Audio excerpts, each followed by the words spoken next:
tuned in to the Community Cats podcast. Ready? Let's go.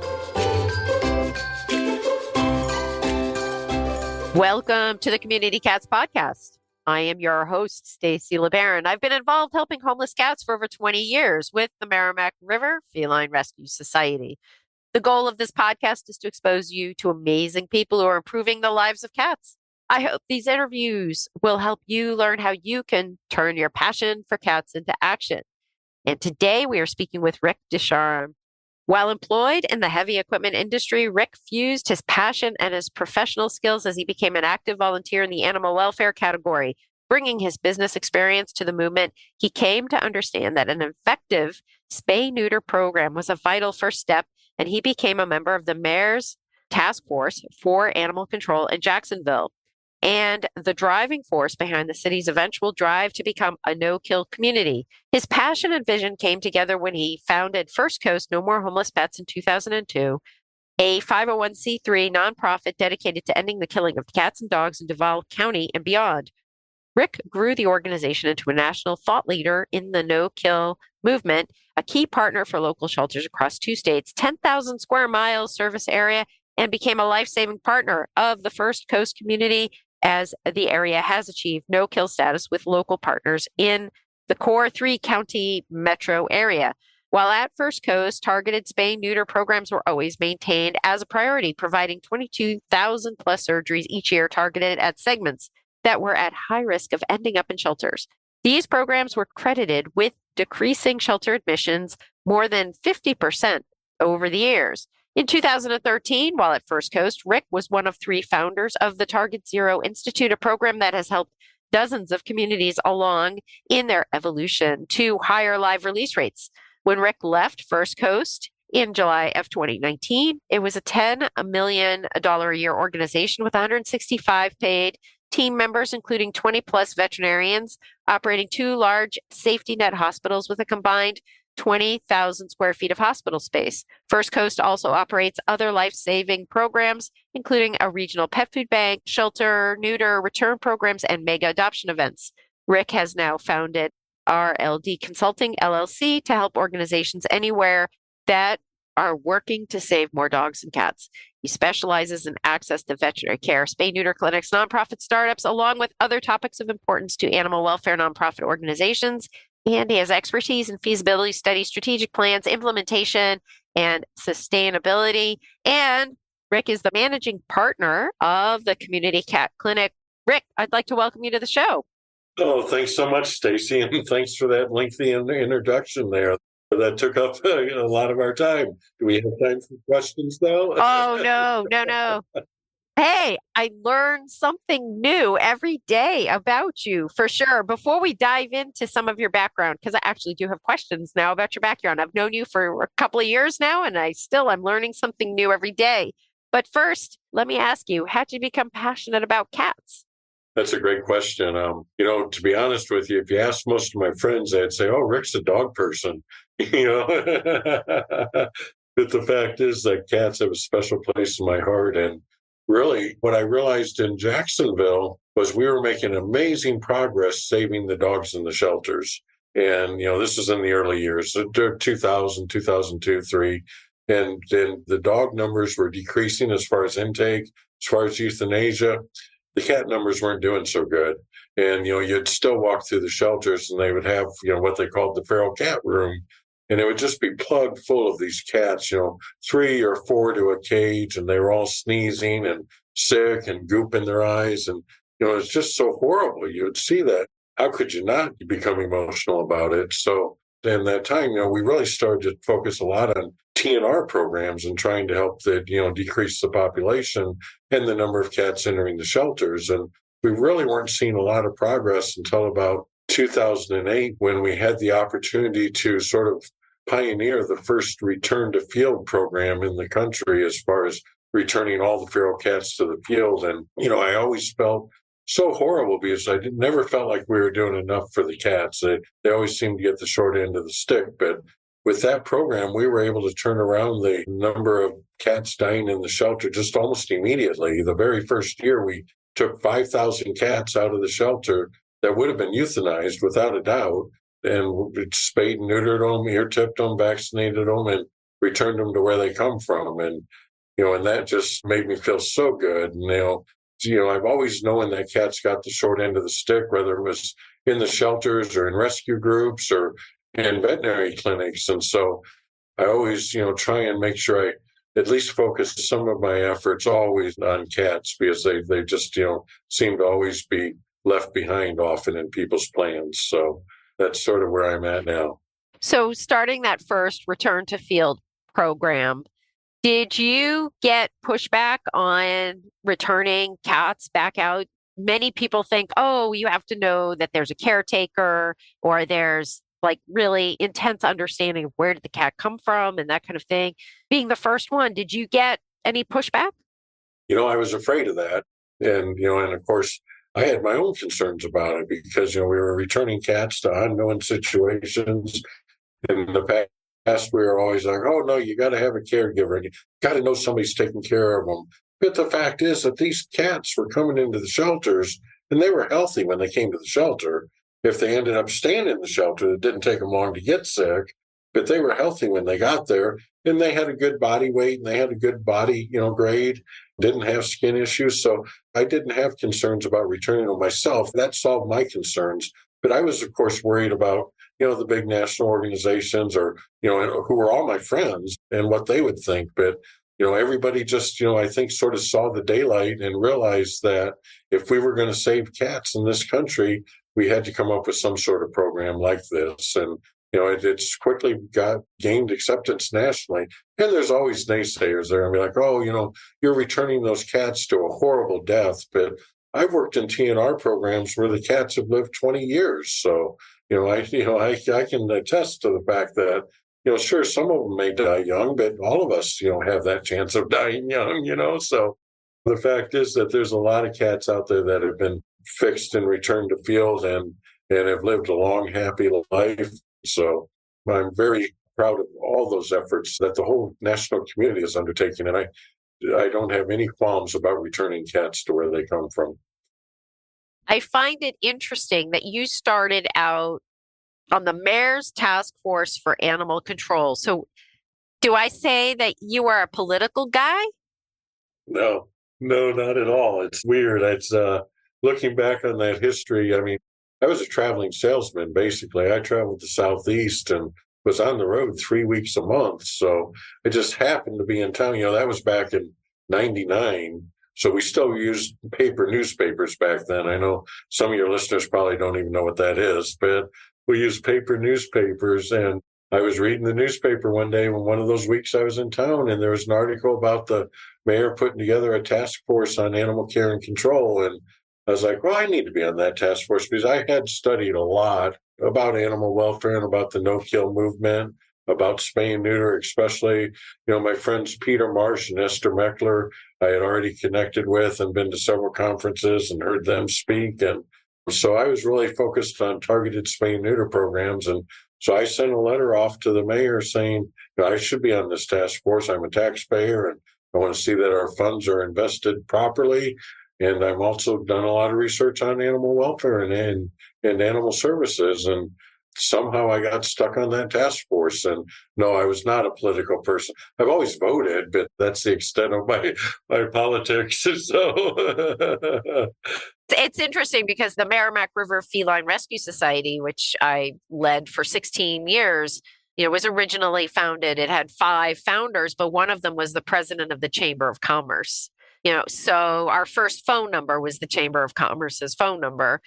So there was great support from the business community. And we also had our animal control and we had our board of health represented on the first board of directors. And so I find sometimes when the origin stories of our own journeys or our organizations, it's interesting how we all start out, because there's so many layers that we want to have involved in the growth of our TNR programs or our spay neuter clinics or our humane societies and shelters.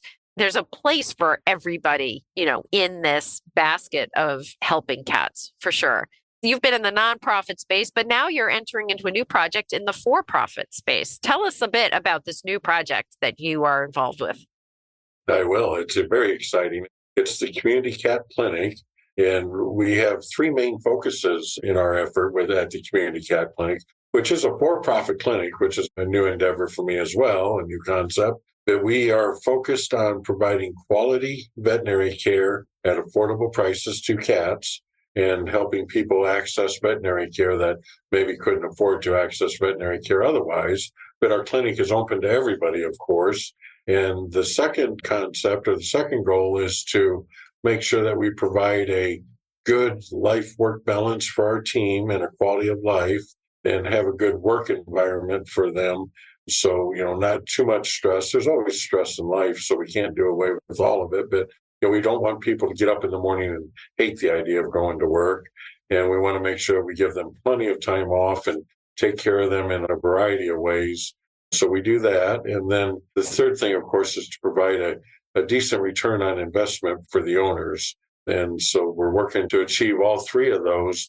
And our goal is to make this a replicable concept so that it can be repeated around the country. And, that's sort of where we're going with this. So, helping people access veterinary care is key to what we're doing, and focusing on cats just seemed like a no-brainer because, once again, we know they get the short end of the stick. And anybody that's taken a cat to a veterinary clinic and sits in the lobby with barking dogs and, and a lot of noise and craziness going on knows that the cats don't like that. Cats don't really like to go to the veterinary clinic anyway. And then when you add in all that stress of dogs and noise and racket. So, our goal is to make this a really nice, peaceful place and have a calming environment for the cats and for the cat owners as well.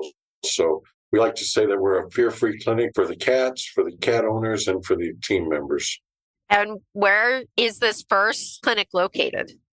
So the first clinic is located in Woodstock, Georgia, which is a northern suburb of Atlanta. So we're just north of Atlanta, up 575, if anybody's familiar with that. And the second location is Duluth, Georgia, which is about an hour east of Woodstock, Georgia. It's a northeastern suburb of Atlanta. You talk about affordable care, and then there's another concept I hear bantied about, which is, I think it's called incremental care, or is there a different word? You have worked in the whole access to care sphere a lot longer and more than in depth than I have. So maybe talk in detail about, it's not like low quality. What does that all mean when we're talking about this like incremental care concept? You betcha. That's a good question, Stacy. It's, incremental care is a big part of affordable care because the incremental care is coming up with a treatment plan that works not only for the cat in the hospital, but for the pet owner as well, and for the pet owner's purse or pocketbook, because not everybody can afford to just start throwing money at an issue with their cat. And some people can, and some people just, don't want to. But whatever the case may be, I think that it's important for the veterinary clinic and the veterinarian to work with the client to come up with a treatment plan that works for both the pet and the pet owner. And so that can involve cost, or it may involve trying to make it so there's fewer visits to the veterinary clinic if transportation is an issue for the client or whatever. So it's really working with the client to figure out what is the best treatment plan that works for them as well as makes their pet healthy. And so sometimes that may include skipping some tests or blood work that, would be nice, but the veterinarian pretty much knows what the blood work's going to be and what the prognosis and what the treatment's going to be without the blood work. So sometimes it's skipping those and going right to the treatment. And, maybe you have to circle back if the treatment doesn't work and pick up that blood work later. But it's really just trying to customize a treatment plan so that it works for everybody involved. So one of my best friends back in the day, Dr. Kelly Farrell, I remember her saying that the Hippocratic Oath shouldn't be do no harm. It should be do something. That's the case. Is if somebody comes to your clinic and only has $100 to spend, and they've got a sick cat, figure out what you can do to help that cat with the resources available. And that's really incremental care at its base, is to figure out what you can do to help the cat with the resources available.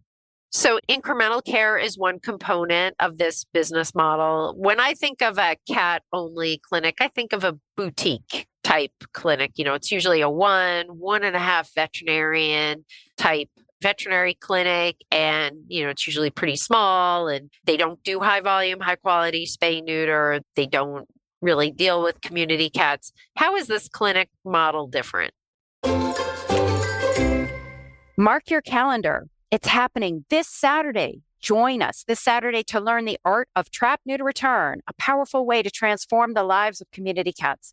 Brought to you by Community Cats Podcast and Neighborhood Cats. This session is for anyone who wants to turn their passion for cats into action. Whether you're a seasoned caretaker or just starting out, there's something for everyone to learn. Don't wait. Reserve your spot now at communitycatspodcast.com/get TNR certified. Want an easy grant opportunity for your animal organization? Maddie's Fund is giving away a $3,000 grant each month to one lucky Maddie's Pet Forum member. You'll automatically be entered to win each month when you start a new discussion, reply to a new post, or upload a new library resource. Learn more at forum.maddiesfund.org today. Tomahawk Live Trap exceeds customers' expectations by providing them with the highest quality humane animal control products available. Check out their new Pro Series Gravity Door Trap. They feature a door that sets automatically when you open it. No hook or plate setting needed. Use discount code Keep It Humane for 10% off your order at livetrap.com. Do you need TNR resources to share on demand? We've got you covered. Check out our Everything TNR playlist, available now on the Community Cats Podcast YouTube channel. This comprehensive playlist includes all of our free webinars presented in partnership with Neighborhood Cats. Topics include tips for trappers and colony caregivers, best practices for targeted TNR, return to field programs, and much more. There's something for everyone who wants to help outdoor cats and kittens. Free to stream anytime. Just visit www.communitycats.com/TNR-playlist.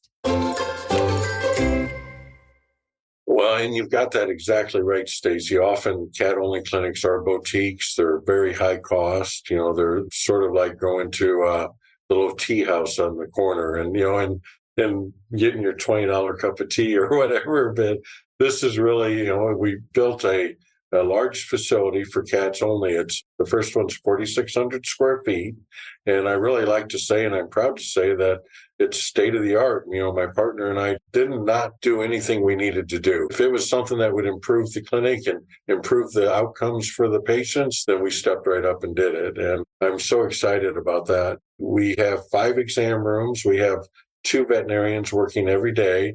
So we have 1 veterinarian in the back doing surgeries. We do high volume spay and neuter, TNR surgeries 2 days a week. We do pet cat surgeries the rest of the week. We do dental work. We are working on the radioiodine therapy, hyperthyroidism. So we really do a full spectrum of veterinary care here, but we also focus on making our services affordable.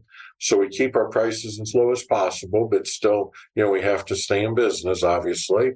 And we have a variety of payment plans available to the clients as well. So, of course, we accept care credit and scratch pay, but then we also do Viridia, for payment plans. And we, do some in-house financing, as well as we work with nonprofits to help fund veterinary care as needed for patients. And we always stress to our team that if a client needs something and they really cannot afford it, then let's figure out how to get them what they need. And so it's just such an amazing concept. And, we love the overall process of being able to help people no matter, what comes in the door. And the team loves it as well. I feel like we've got a very happy team here that enjoys working here and really feels like they're making a difference in the world. And, I often say, and no offense to our brother clinics that are corporate practices, but I often say that a lot of our team members are refugees from the corporate practices because, often they don't have any choice but to turn people away if they can't afford the prices. And here we come up with options for them. All of our, our customer service people and our technicians and our veterinarians are really, experienced in helping to figure out, what the options are available. and how we can help that patient and that pet owner no matter what. So that's the exciting thing my partner has really enabled us to be able to do at this clinic. And it makes such a huge difference. In a very short time, we've become a very valued member of the community. The rescue groups in the area, the shelters, the TNR groups, and individuals love us. I mean, it's so gratifying to see the Google reviews come in, and people just so thrilled because they didn't think they were going to be able to help their kitty, and they brought it to us, and we were able to help their kitties. So it makes such a huge difference in the world. So unfortunately, we don't have a video component to this podcast, but we will share pictures, I think, on our show notes page. Tell us in detail, what do you call it? The trap room, or there's a room in the back where the trappers can actually leave their cats. So give me all the highlights and the excitement of what a good trap recovery or feral cat recovery room and drop-off room. What does that look like? You betcha. And that's one of the exciting parts of the clinic. And I sort of saw parts of this practiced elsewhere and wanted to duplicate it here, and we were able to. But for those trappers that are known to us, that are high volume trappers that bring us a lot of cats, they can come around to the back entrance of the clinic. And the back entrance, there's a keypad, and each trapper gets their own code that they can enter into the keypad.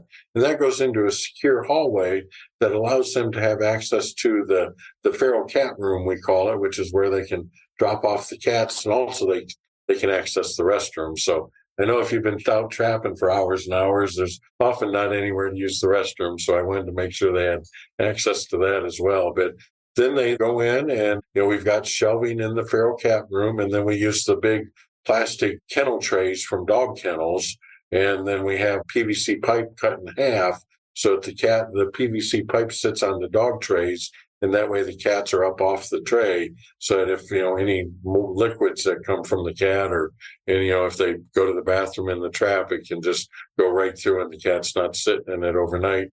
We've worked with the trappers that bring us a lot of cats. We, help them make sure they know how the paperwork needs to be done. They label the traps for us, and they're able to leave the cats in that secure room.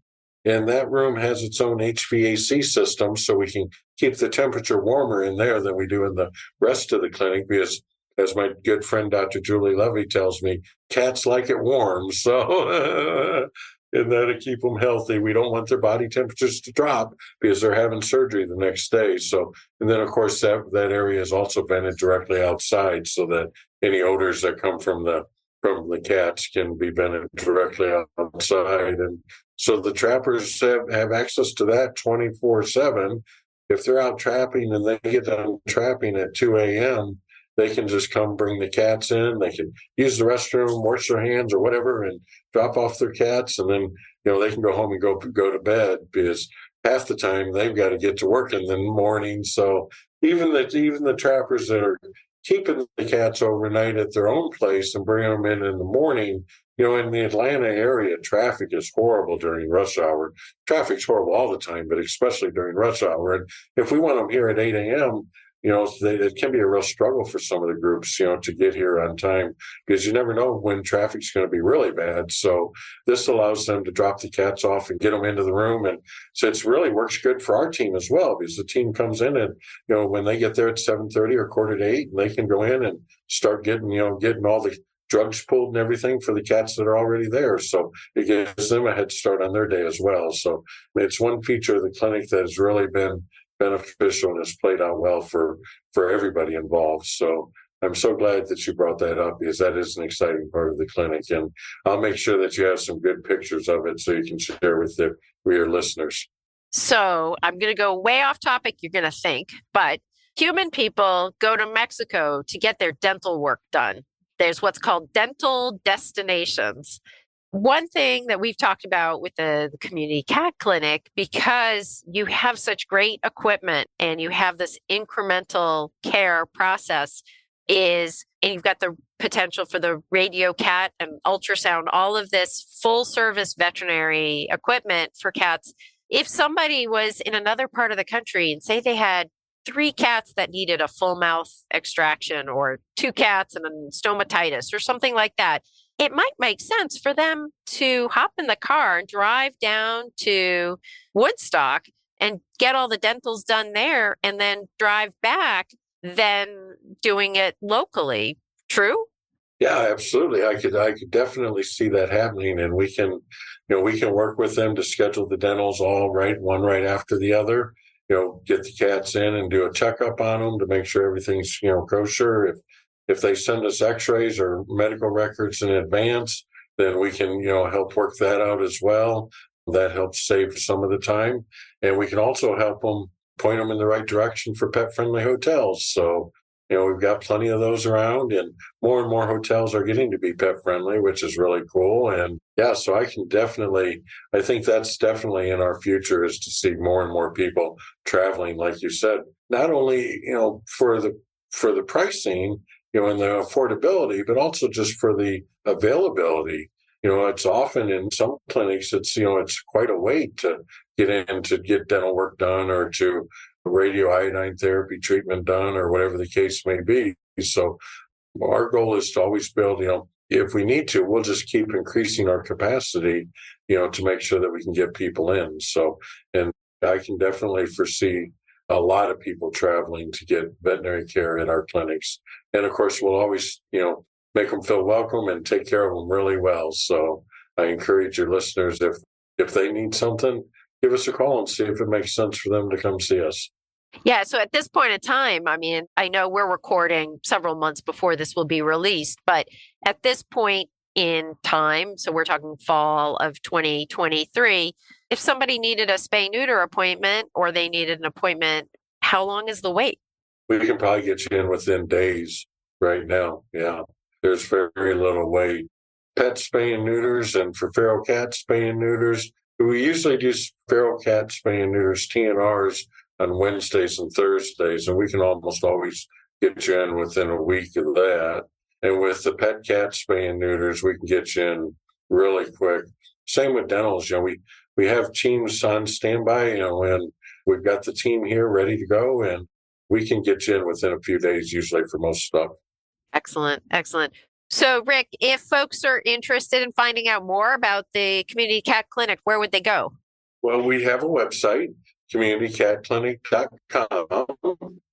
They can certainly start there. In fact, by the time this podcast is played, we should have a new website up. So be sure and check that out. They can always feel free to email me directly, and my email address is rickd@communitycatclinic.com. So always love to hear from people, and always happy to answer questions or get on the phone or do a Zoom call and just discuss the entire concept with them, because we love to talk about what we're doing here. We're excited about it, and we love it, and we love to have people visit too. So somebody wants to come by for a tour, or if they're heading south for the winter or north for the summer, feel free to come by Woodstock, Georgia, and I'll give you the grand tour. Excellent. So that is communitycatclinic.com, which is the website to go to. Rick, is there anything else you would like to share with our listeners today? Stacy, I think the one thing I would like to share with everybody is that they can do the same thing in their community. See if there's a problem, see it, solve it. If you see a problem, solve it. And that's always what I've tried to do is, don't stand back and throw rocks at people that are trying to make a difference. But if you see a problem, hop in and help make a difference. And, I think that's the biggest, thing I would like to leave your listeners with, is that there's always something you can do to help make a difference. So don't be afraid to do that. Even if it's just helping one cat on the street, help that one cat. But if you can come up with a plan to help 10,000 cats, even better, and help 10,000 cats, because there's no end to the need out there. And anything you can do to make a difference for cats and for the people that love them, can really have a huge impact. So see it, solve it, I would say. Super. Rick, I can't tell you how happy us, the team here at the Community Cats Podcast, we love to be partners with the Community Cat Clinic. And so we're really thrilled with this model, and hopefully it will be successful and we'll continue, and we'll do everything on our part to continue to share the information. So thank you so much for agreeing to be a guest on the show. And I know we'll have you on again in the future. Thanks, Stacy. I always enjoy visiting with you on the podcast, and I love your entire team. They're so dedicated to the effort. They're just a dream to work with. So thanks for having me, and I look forward to joining you anytime you want me. That's it for this week. Please head over to Apple Podcasts and leave a review. We love to hear what you think, and a 5-star review really helps others find the show. You can also join the conversation with listeners, cat caretakers, and me on Facebook and Instagram. And don't forget to hit follow or subscribe on Spotify, Apple Podcasts, YouTube, or wherever you listen to podcasts so you don't miss a single show. Thanks for listening, and thank you for everything that you do to help create a safe and healthy world for cats.